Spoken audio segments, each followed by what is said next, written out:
शिवा जीवा साजीव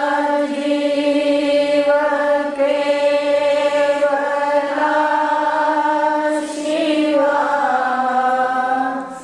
तुषे वदो गृहा स्यातुषा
था कि गुरुदेव मैं ब्रह्म कैसे हो सकता हूँ, मेरे तो सारे बंधन हैं, जन्म मरण भी है, कर्म भी हैं, परिच्छिन्न भी हूँ, दुख सुख भी है, कैसे हो सकता हूँ। तो इस मंत्र में इसका उत्तर है, अगर अज्ञान से ये जितने बंधन हैं ये सारे हमारे को दिखता है कि ये बंधन है, और जैसे आत्मा और ब्रह्म का ज्ञान होता है तो दिखता है कि जितने बंधन हैं वो माने हैं। पाशबद्धस तथा जीवा, आखिरी लाइन को ध्यान से सुनिए कि पाशों में ये जितने भी गिना दिए उसने खुद, इन पाशों में अगर बंधा हुआ है तो जीव है। किसने कहा जीव नहीं है? क्योंकि खुद मान रहा है कि मैं गुनाहगार हूँ, खुद मान रहा है मैं पापी हूँ, खुद मान रहा है मैं पुण्य वाला हूँ। और इन पाशों से, आत्मज्ञान से अगर छूटता है तो यही जीव, जीवो ब्रह्म ही वरना परा, जीव ही ब्रह्म है, तुम ही ब्रह्म हो। थोड़े समय के लिए यहाँ आए हो, ये माया मात्र है, इसका अच्छा लाभ ले लो। मनुष्य जन्म कोई साधारण नहीं है, और इसको अगर हमने आत्मज्ञान ना लिया तो अंधेरे वाले लोकों में प्रवेश करना पड़ेगा। ईशावास्य उपनिषद का दूसरा मंत्र है, अंधेरे वाले लोकों में प्रवेश करना पड़ेगा। अंधेरे वाले कौन से हैं? अज्ञान वाले। और धीरे धीरे जीव गिरते हुए उद्भिज खानी तक पहुंच जाता है, ये आपको दर्शन होंगे। तो आज अपने आगे ले लेते हैं।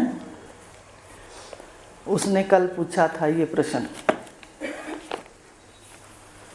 तो गुरुदेव ने बताया भाई जो ये जितने भी तू धर्म पूछ रहा है, चाहे वो स्थूल देह के धर्म हैं, जीना मरना, सूक्ष्म देह के धर्म हैं, कर्म करना, बुद्धिमान कहलाना, बुद्धि का अहंकार हो जाना, और अगर शांति है और अगर समाधि है उसका भी अहंकार है, वो सुषुप्ति का, उसका भी अहंकार है कि मेरे तो इतनी समाधि लगती है, मैं तो इतना शांत रहता हूँ। ये ध्यान दो, ये सारे बंधन हैं। इसलिए उसने पूछा गुरुदेव से, तो गुरुदेव ने कहा भाई ये जितना भी तूने माना है ये सारा 3 देहों के धर्म हैं। बताया था कल, 3 देहों के धर्म हैं और तू इन सब का साक्षी है। तू प्रकाश स्वरूप है, नित्य प्रकाश है तेरा, पर देह को ओढ़ करके स्त्री या पुरुष ये बनता रहता है। इसलिए जाग जाओ। अब उसने आगे कहा, गुरुदेव ने कल कहा था ना कि 4 चेतन है। उसने कहा था भाई जीव की सीधी सीधी एकता नहीं है, सतगुरुदेव बताने लगे। तो जीव का जो इस माया का भाग है शरीर, तीनों शरीरों का त्याग करके इसका जो साक्षी है कूटस्थ है, पढ़ा था कल, पढ़ा था। कूटस्थ की ब्रह्म से एकता है, जीव की ब्रह्म से एकता नहीं है। तो कल बताया था 4 चेतन। एक तो जो जीव है जो सारे शरीरों को ओढ़ करके चेतन बैठा है, आँखों में बैठा है और अपने आप को ये शरीर मान रहा है, इसको जीव कहते हैं, इसका नाम जीव है। और मन बुद्धि से परे आप मन को इस वक्त भी प्रकाश रहे हो। आपका मन आपके पास है या कहीं और गया हुआ है, इसको भी आप प्रकाश रहे हो। अगर इतना समझ नहीं आता तो सुषुप्ति के अंदर देख लो कि जागृत में हम मन को प्रकाशते हैं, बुद्धि को प्रकाशते हैं कि मन में क्या आ रहा है, बुद्धि में क्या चल रहा है। प्रकाशक हो तुम, असंग हो।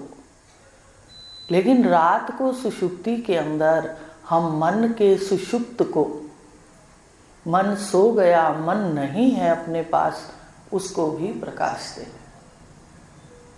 तुम प्रकाशक हो, केवल अपने स्वरूप में बैठो, अपनी सीट पर बैठो। तो इसको कहते कूटस्थ साक्षी को।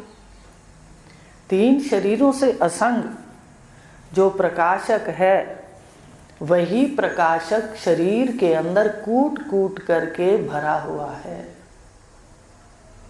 इसलिए कूटस्थ कहा। कूटस्थ का दूसरा उदाहरण लेते हैं तो मिश्री को अगर सामने रखते हैं तो मिश्री का जो मिठास है वो मिश्री के हर आकार के अंदर, मिश्री का कटाफटा स्वरूप होता है, कहीं से ऊंची कहीं से नीची, उसमें हर प्रत्येक उस रूप के अंदर जो मिश्री का रूप है उसको कहीं से चख के देख लें, वो मिठास है। इसलिए कूटस्थ का। और वहां पर मिठास कूटस्थ है, मिश्री में कूट कूट कर भरा है वो जो मिठास है। ऐसे ही ये जो देह हैं इनमें भी प्रकाशक कूट कूट के भरा है मिठास। विश्व के अंदर मिठास तो आत्मा का है, प्रियता तो आत्मा की है। आत्मा के लिंग प्राण है। अगर प्राण है तो हम हमें सब प्रिय हैं। प्राण है तो कोई कहता है हाँ है भाई है, अभी चाहे हल्का सा भी प्राण चल रहा हो। तो इसको कूटस्थ कहते हैं, जो प्रकाशक भी है और सारे शरीरों में मिश्री में मिठास की तरह कूट कूट करके भरा है। आगे कूटस्थ के समय अब जीव को कहा, जीव को उपदेश हो रहा है, जो मन पहन के बैठा है, इंद्रियां पहन के बैठा है, इसको उपदेश हो रहा है।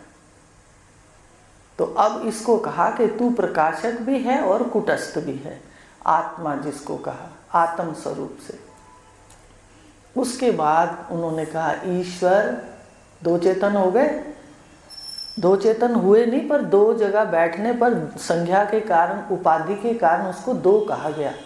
वैसे आप ध्यान से देखो, आप ही सुषुप्ति के प्रकाशक हो और आप ही आंखों में बैठ के अब जीव रूप से दृष्टा हो। दृश्य आपके सामने है तो आपका नाम दृष्टा है। मन और बुद्धि लड़ रहे हैं तो आप उसके साक्षी हो। गवाह, गवाह कहते हैं ना भाई, गवाह कौन है? वो गवाह वो नहीं होता जो बीच के अंदर लड़ाई कर ले। जो 2 लड़ रहे हैं उसमें से अलग बैठ के जो देख रहा होता है उसको कहते भाई ये चश्मदीन गवाह है, उसकी गवाही मानी जाती है। इसलिए इसको साक्षी कहा। तुम साक्षी हो। मन अपना पक्ष रख रहा है अंदर, बुद्धि अपना रख रही है। ध्यान से अपने आप को पहचानो, इसको साक्षी कहा। अब सुषुप्ति में साक्षी नहीं कहते, सुषुप्ति में प्रकाशक कहते हैं। ध्यान से सुनते जाओ। सुषुप्ति में इस जीव का प्रकाशक असली स्वरूप है, इसको प्रकाशक कहते हैं। तो अब प्रकाशक ही कुटस्थ है, कुटस्थ ही प्रकाशक है, और प्रकाशक ही जीव है। तो अब कहा ईश्वर, दो चेतन तो ये बताए थे कि जीव है, कुटस्थ है। अब दूसरा बताया था गुरुदेव ने, तीसरा चेतन ईश्वर। अब ईश्वर के लिए चर्चा चली थी कि एक शरीर में चेतन की जब स्फुरना हुई, चेतन का प्रतिबिंब पड़ा अंतःकरण में, तो इसको जीव कहा। एक शरीर, पिंड,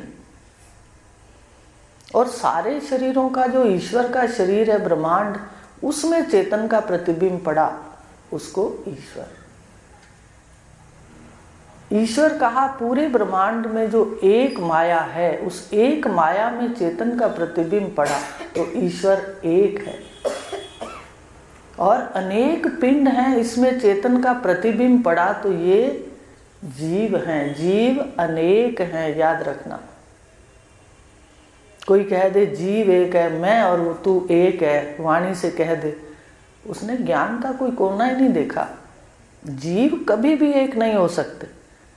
बात समझ रहे हो? भगवान के रहस्य युक्त गीता है। बार बार उन्होंने ऐसे नहीं कहा मेरा रहस्य युक्त ज्ञान सुन ले, मेरा रहस्य युक्त ज्ञान सुन ले। इसके लिए धीर पुरुष 20 लक्षणों में एक लक्षण 16वें अध्याय में धीरजता का कहा कि जो व्यक्ति धीर नहीं है वो भी नहीं ले सकता। धीरज तो उसको है नहीं, वो कहता है आज ही देख लो। तो भाई अविद्या जन्मों से है। अब किसी को कैंसर की मान लो बीमारी हो, इलाज तो है पर लंबा चलेगा ना। देखो ऐसे अविद्या से ग्रस्त ये जीव है, तो गुरुदेव इसका इलाज कर रहे हैं, इसके बीमारियों का, तो ये भी लंबा इलाज होता है। आप गहरा मनन नहीं करते, आपको खुद दिखेगा कि लंबा इलाज है। चलते चलते हमारी वासनाएं रह जाती हैं, शरीर छूट जाते हैं, फिर हम दूसरी वासना लेते हैं, फिर ज्ञान भी हमारे को आता है, क्योंकि ये भी हमारा पिछला बीज होता है। हर व्यक्ति गहरा नहीं उतर सकता, शांति से बैठ ही नहीं सकता। बताया ना आपको, ज्यादातर लोग शांति से नहीं बैठ के श्रवण कर सकते। तो भगवान ने भी कह दिया विरला सुनेगा इसको, विरला समझेगा, विरला उसमें बैठेगा। तो बताया ईश्वर क्या है, माया उपाधि में ब्रह्म चेतन का प्रतिबिंब ईश्वर कहलाया। अविद्या एक शरीर उपाधि में ब्रह्म चेतन का प्रतिबिंब जीव कहलाया, और जीव का कुटस्थ स्वरूप भी आपको बता दिया। अब ईश्वर माया उपाधि वाला है, तो ईश्वर माया उपाधि है, उस उपाधि से असंग। जैसे इस एक शरीर की उपाधि से असंग है, ऐसे ईश्वर की उपाधि से भी असंग चेतन है। ईश्वर का भी प्रकाशक है, वो भी आपको दिखेगा। ईश्वर का भी प्रकाशक है, उसको ब्रह्म कहा। क्यों दिखता है थोड़ा? तो ईश्वर का भी प्रकाशक हो गया, ईश्वर भी चेतन और प्रकाशक, ब्रह्म भी चेतन। इधर जीव कहा और जीव प्रकाशक कुटस्थ, चार हो गए। पर चार वास्तव में नहीं है। उपाधि भेद से कल भी बताया था कि कार्य भेद से, काम भेद से, स्थान भेद से नाम भेद हो जाता है। अब देखो यहाँ आए हैं, घर में खाना बना रहे थे, ठीक है, वहाँ क्या नाम है?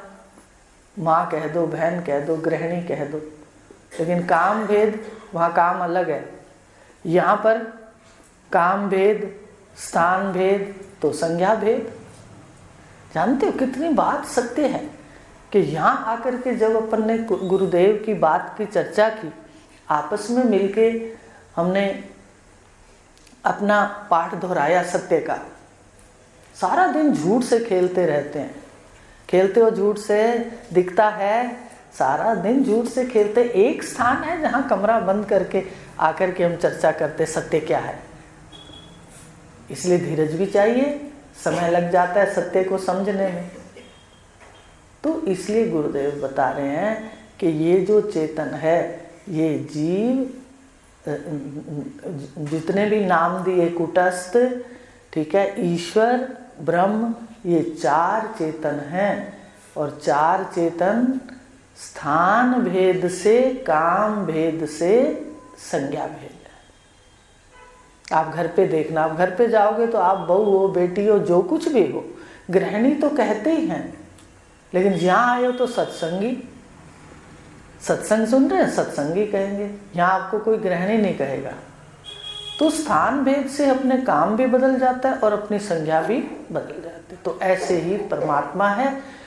हमारे ऋषियों ने बिल्कुल खोल के लिखा है। जब वो सृष्टि को रचने बैठा, उसने अपनी शक्ति प्रकट की और सृष्टि को रचने बैठा ब्रह्मा संज्ञा से। बताओ कितना साधारण आकर के वो अद्वैत को खत्म कर दिया कि ब्रह्मा विष्णु महेश। और आरती भी हम लोग बोलते थे, शिव की आरती में है, प्रणव अक्षर के मध्य तीनों ही एका। तो कौन सा प्रणव अक्षर है? ओम।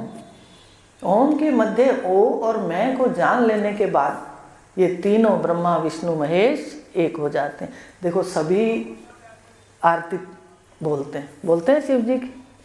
लिखने वाले ने बड़ी सत्ता में बैठ के लिखी है, लेकिन देखो कैसे बोलते सभी हैं। पूछो क्या है तो कुछ नहीं, और कह दो कि तीनों देव एक हैं, ब्रह्मा विष्णु महेश। अज्ञानी कभी नहीं मानता। वो कहे मैं तो ब्रह्मा जी को मानता हूँ, वो कहे मैं विष्णु जी को मानता हूँ, वो कहे मैं तो शिव को मानता हूँ। तो जो भी हमारे ऋषियों ने लिखा, हमारे उपनिषदों के अंदर है, वो सत्य विद्या है। उसको हम पढ़ के देखें कि कहा कि जब सृष्टि रचने बैठा वही ब्रह्म सत्ता स्फुरना हुई चेतन से, माया प्रगटी। माया के 8 हाथ लेकर के उसको दुर्गा संज्ञा, प्रकृति 8 हाथ हैं उसके। अब उसको लेकर सृष्टि को रचा। अब सृष्टि रचा तो उसी का नाम ब्रह्मा। जब वो बैठ के पालन करने लगा तो उसका नाम क्या हो गया? स्थान भेद से, काम भेद से नाम भेद हो गया, उसको विष्णु। और जब अपना सारा चौका समेटने लग गया, बनाता हूँ मेटता हूँ वो मैं, अखिल विश्व को मैं ही बनाता हूँ और मैं ही मेट देता हूँ। आप भी करते हो ऐसे? खाना बनाती हूँ, खिलाती हूँ, फिर चौका समेट देती हूँ। ऐसे ही भगवान करते हैं। पहले सृष्टि रचते हैं, फिर पालन करते हैं, लीला करते हैं, आनंद बिखेरते हैं, उसके बाद समेट लेते हैं। लेकिन हमें इस बात का ज्ञान नहीं। हम तो सृष्टि में सदा ही सोचते हैं कि सदा ही यहाँ रहना है और बस इतना इकट्ठा करना है, और उस इकट्ठे करने में पाप हो रहा है पुण्य हो रहा है वो हम नहीं देखते।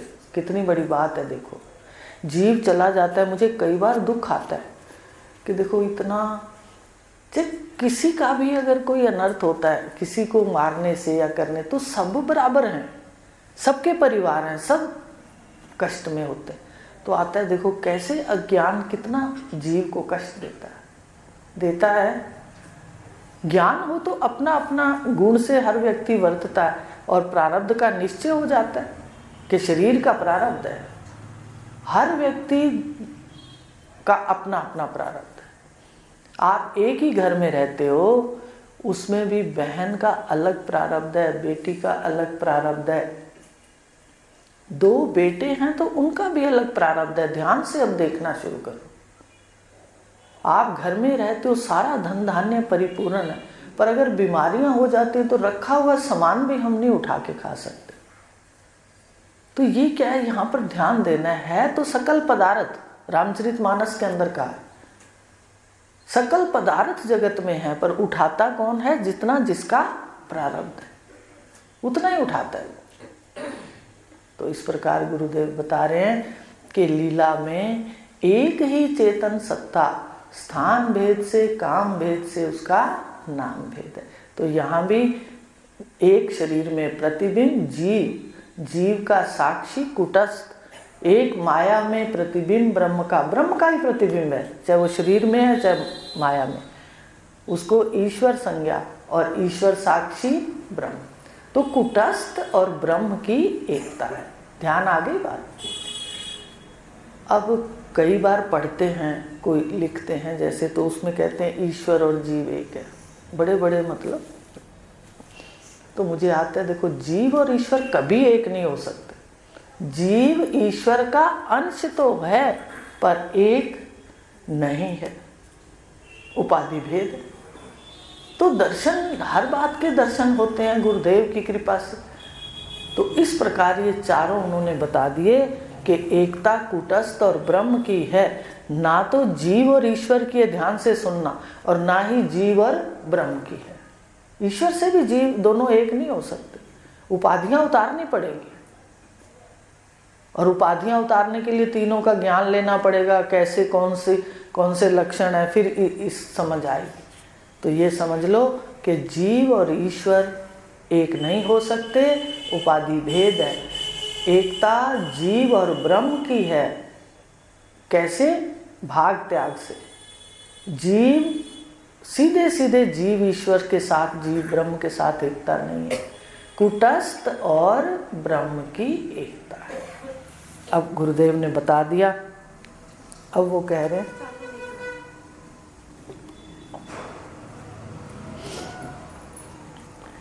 अब उसने कहा भगवान ये चारों अलग अलग प्रतीत होते हैं मुझे तो।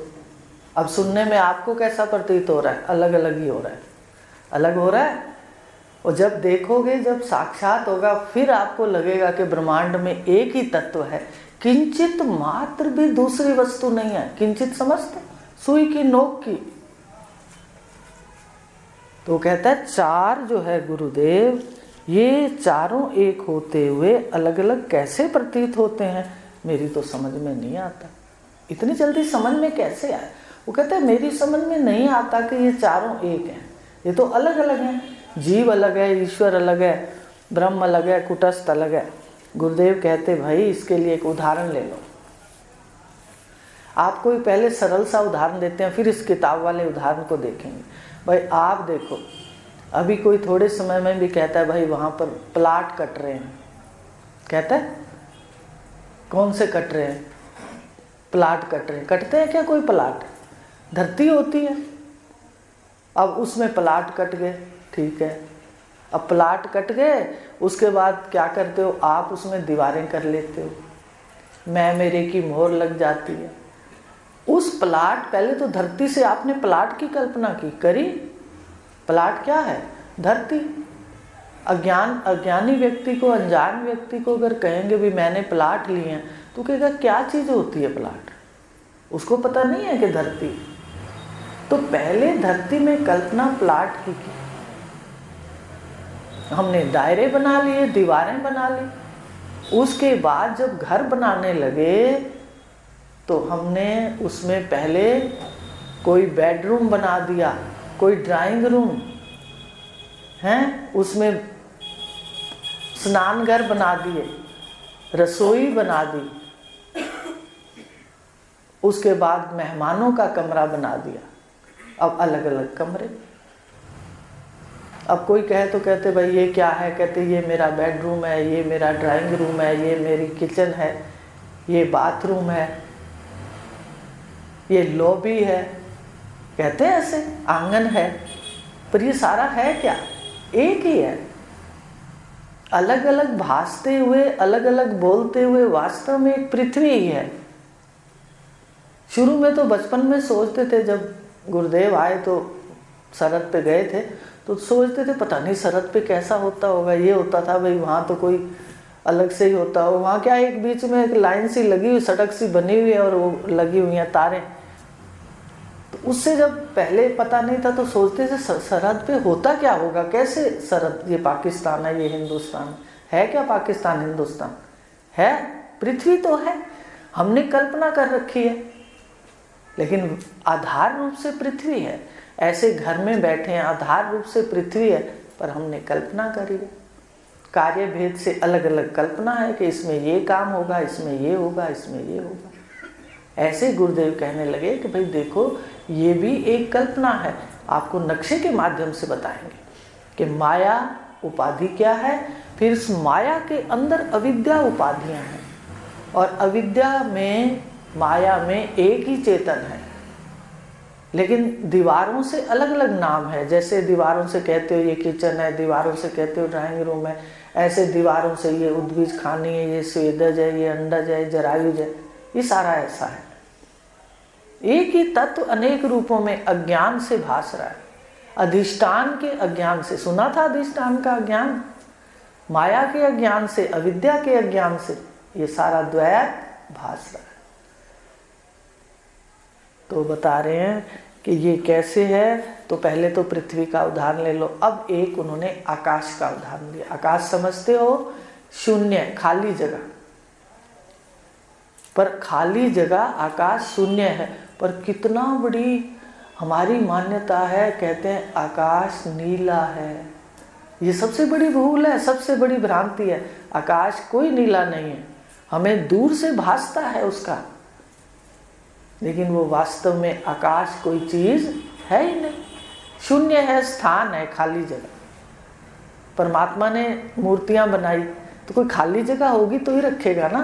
आकाश, पहले आकाश में ये सारी मूर्तियां बना के और रख दी, फिर अग्नि बना दी, एकदम सुखा दी।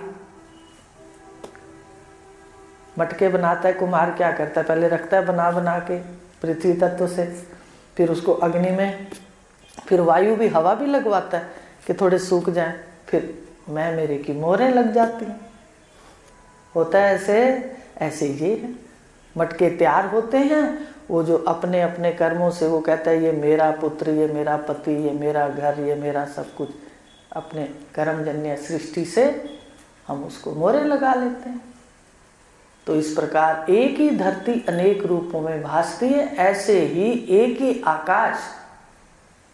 अब हम जो बैठे हैं तो आकाश में बैठे हैं, खाली जगह ना हो तो हम बैठ नहीं सकते। आकाश से ही तो हम वाणी का सारा वर्णन कर रहे हैं, आकाश में ही हम बैठ के आपस में व्यवहार कर रहे हैं। अगर खाली जगह ना हो तो व्यवहार नहीं होता, इसको कहते हैं आकाश। अब आकाश में देखो, पूरा आकाश है। आजकल तो भले बिकता हो, पर आकाश भी नहीं बिकता, धरती बेचते हैं।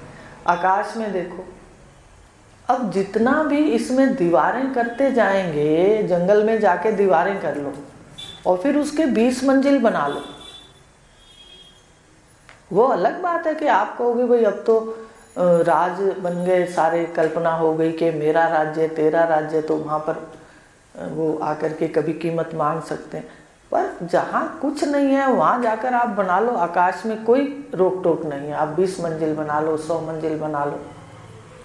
तो अब जितना हम उसको ढकते जाएंगे तो आकाश अलग अलग भासेगा। अब जहाँ बैठे हो आकाश है, बाहर है तो बाहर आकाश है। अब आकाश जो शून्य है, जो खाली जगह है, वो दीवारें करते ही एक अंदर आकाश और एक बाहर। पर दीवारें गिरा दो तो अंदर बाहर है नहीं। ऐसे ये शरीर हैं, अंदर भी चेतन बाहर भी चेतन। अगर ये दीवारें गिरा दो ज्ञान से तो अद्वैत है। अगर अविद्या से ये दीवारें खड़ी रहें, अविद्या से समझते हो, अज्ञान में तो दीवारें हैं ना, ये शरीर, मैं शरीर के अंदर हूँ, मैं जीव हूँ। लेकिन वही अगर ये दीवारें गुरुदेव ज्ञान से हटा दें तो अंदर बाहर ब्रह्म ही ब्रह्म चेतन है। जैसे अंदर बाहर आकाश है। आकाश अंदर क्यों कहा? क्योंकि दीवारें कर दी आपने। दीवारें गिरा दो तो ये नहीं कहेंगे कि भाई कमरे वाला आकाश बड़े आकाश में मिल गया। अरे वो मिल क्या गया, वो तो पहले से वही था। ठीक है ना। ऐसे ब्रह्म स्थान, ब्रह्म चेतन जो है परमात्मा, वो सर्वत्र है। उपनिषद उसमें भगवान राम को भगवान वशिष्ठ उपदेश कर रहे हैं आत्मज्ञान का। उनको कहते हैं हे राम जी, कितने सुंदर उदाहरण है अगर हम समझे तो। वशिष्ठ भगवान राम को कह रहे हैं हे राम जी, ये जगत भीति में चित्र की न्यायी। भीति माने दीवार, दीवार में भीति में चित्र की न्याय दिखता है पर मिथ्या है। अभी जैसे सोमनाथ गए, वहाँ द्वारका जी गए, वहाँ पर सारी ऐसी दीवारों में इतने सुंदर चित्र। मुझे वशिष्ठ भगवान याद आ रहे थे कि देखो राम जी को उपदेश हो रहा है, तुझे भी गुरुदेव उपदेश कर रहे हैं, देख ध्यान से, जगत की ये सत्यता है। और एक दिन तो सबको दिखता है, क्योंकि जो मैं हूँ सो आप हो, मतलब जो इधर है उधर उधर भी वही है, तो अगर प्रयास है तो सबको दिखेगा। तो इस तरह का ऐसे अद्वैत की प्रतिष्ठा की कि दिखता है पर आधार रूप से ब्रह्म है। जैसे वो सारा जगत द्वारकाधीश में गए, चाहे उधर सोमनाथ देखा, वो दीवारों में जितने चित्र हैं वो सारे क्या हैं? दीवार रूप। उनसे भिन्न कोई स्त्रियां पुरुष जो भी वहाँ पर भगवान की जो प्रतिमाएं हैं उनको स्वरूप को प्रतिष्ठित किया गया। सारा वही का वही है, दीवार है, आधार रूप से दीवार है, पर देखने में। अब मान लो एक कैलेंडर ले आते हैं, अब तीसरा उदाहरण ले लो, एक कैलेंडर ले आते हो, रंगों का खेल है, ठीक है, उसमें घास बना दी, भगवान कृष्ण बना दिए, उसके सर पर, उनके सिर पर मोर मुकुट दे दिया, गाय दे दी, छोटा बछड़ी भी दे दी। अब जैसे कैलेंडर देखेंगे जो भक्त हैं वो हाथ जोड़ने लग जाएंगे, हैं, होता है ऐसे। और वहीं नर्तकी की फोटो हो, है तो सारा रंग, बस यही फर्क है, सात्विक राजसिक तामसिक यही फर्क है, ध्यान देना, है सारा रंगों का खेल, सारी सृष्टि रंगों से है। आपका जैसा रंग है उसी हिसाब से कार्य है। रंग माने अंतःकरण।